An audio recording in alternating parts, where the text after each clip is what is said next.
सकारात्मक सोच को आओ सारे भारत में फैलाए, सकारात्मक ऊर्जा का आओ सब में संचार कराए। ऐसा ना हो कि हम अपनी जिम्मेदारी भूल न जाए, क्यों इंतजार करें हम किसी का, आओ एक मशाल जलाए। जय हिंद। उद्यमेन ही सिद्ध्यन्ति कार्याणि न मनोरथ है। मेहनत से ही काम सिद्ध होते हैं, सिर्फ सोचने से नहीं। आरजेएस पीबीएच के positive media mission only positivity no negativity positive broadcast on wheels लेकर आ गया है। आप सभी का स्वागत है। 8 जून विश्व महासागर दिवस मनाया जाता है। 2025 का विषय है आश्चर्य जो हमें बनाए रखता है उसे बनाए रखना, जो महासागर के आश्चर्य और इसे संरक्षित करने की आवश्यकता पर प्रकाश डालता है।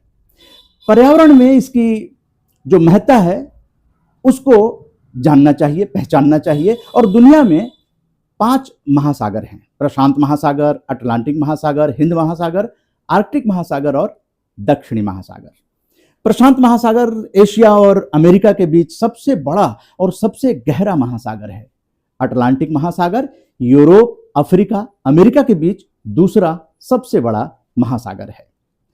विश्व महासागर दिवस 1992 में ब्राजील के रियो डी जेनेरियो में आयोजित अर्थ समिट के दौरान मानने का प्रस्ताव रखा गया था और यह प्रस्ताव कनाडा सरकार ने रखा था।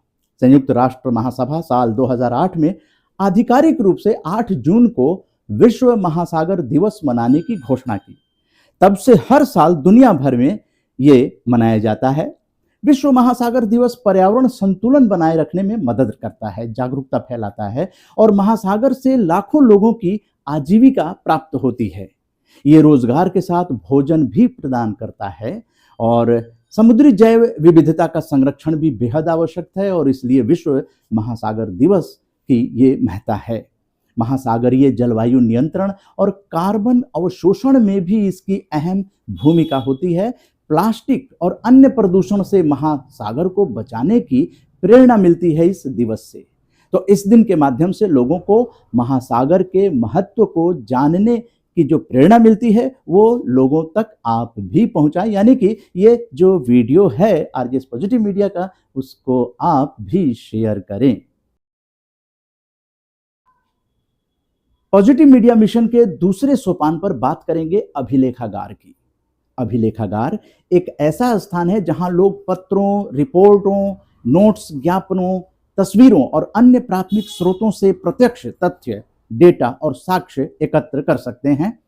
अंतर्राष्ट्रीय अभिलेखागार दिवस हर साल 9 जून को मनाया जाता है। यह दिन दुनिया भर में अभिलेखों और अभिलेखागार के महत्व के बारे में जागरूकता बढ़ाने के लिए समर्पित है। अंतर्राष्ट्रीय अभिलेखागार परिषद ICA द्वारा इस दिन का आयोजन किया जाता है। 2025 में अंतर्राष्ट्रीय अभिलेखागार दिवस 9 जून को मनाया जाता है। अभिलेखागार का महत्व क्या है? तो अभिलेखागार हमारे समाज में एक महत्वपूर्ण भूमिका निभाते हैं। वे हमें अपनी विरासत, इतिहास और संस्कृति को समझने में मदद करते हैं। वे हमें निर्णय लेने, कानून बनाने और सामाजिक और आर्थिक विकास को आगे बढ़ाने में भी मदद करते हैं। अंतर्राष्ट्रीय अभिलेखागार का दिवस जो है उसका उद्देश्य ये है कि दुनिया भर में अभिलेखागार और अभिलेखागार के महत्व के बारे में जागरूकता बढ़ाना है। ये अभिलेखागारों को सुलभ बनाने, उनके महत्व को समझने और उनकी रक्षा करने के महत्व पर जोर देता है। इसी तरह से जो राष्ट्रीय अभिलेख दिवस है वो हर साल 19 जून को मनाया जाता है। ये वो दिन है जब भारत का राष्ट्रीय अभिलेखागार अपने अस्तित्व में आया था। ये अभिलेखागार भारत सरकार के स्थायी मूल्य के अभिलेखों का संरक्षक है। राष्ट्रीय अभिलेखागार की उत्पत्ति वर्ष 1860 में हुई थी, जब सिविल ऑडिटर सैंडमैन ने अपनी रिपोर्ट में नियमित प्रकृति के कागजात को नष्ट करके भीड़ भाड़ से कार्यालयों को राहत देने और सभी मूल्यवान रिकॉर्डों को ग्रैंड सेंट्रल आर्काइव में स्थानांतरित करने की आवश्यकता पर जोर दिया था। और अब आइए भगवान बिरसा मुंडा को 9 जून शहादत दिवस पर विनम्र श्रद्धांजलि देते हैं। 9 जून भारत के स्वतंत्रता सेनानी बिरसा मुंडा की शहादत यूं ही नहीं हुई थी। भगवान बिरसा मुंडा ने जल, जंगल और जमीन की रक्षा के लिए अंग्रेजों के खिलाफ उल गुलान किया था और इसी उल गुलान ने उन्हें भगवान बना दिया था। धरती आभा के नाम से मशहूर बिरसा मुंडा काफी कम उम्र में इतने लोकप्रिय हो गए थे कि अंग्रेज उनसे खौफ खाने लगे थे और उन पर उस समय 500 रुपये का इनाम घोषित किया गया था। 9 जून 1900 को इस महामानव की रांची जेल में मौत हो गई थी। भगवान बिरसा मुंडा मात्र 24 साल 7 महीने की अल्पायु में 9 जून 1900 को वीरगति को प्राप्त हुए। उनकी विरासत आज भी जनजातीय समाज के दिलों में जीवित है और उन्हें एक महान क्रांतिकारी जननायक के रूप में याद किया जाता है। एक भारतीय आदिवासी स्वतंत्रता सेनानी और मुंडा जनजाति के लोक नायक, उन्होंने ब्रिटिश राज के दौरान बंगाल प्रेसिडेंसी, जो कि अब झारखंड के नाम से जाना जाता है, एक आदिवासी धार्मिक सहस्त्राब्दी आंदोलन का नेतृत्व किया, जिससे वे भारतीय स्वतंत्रता आंदोलन के इतिहास में एक महत्वपूर्ण व्यक्ति बन गए।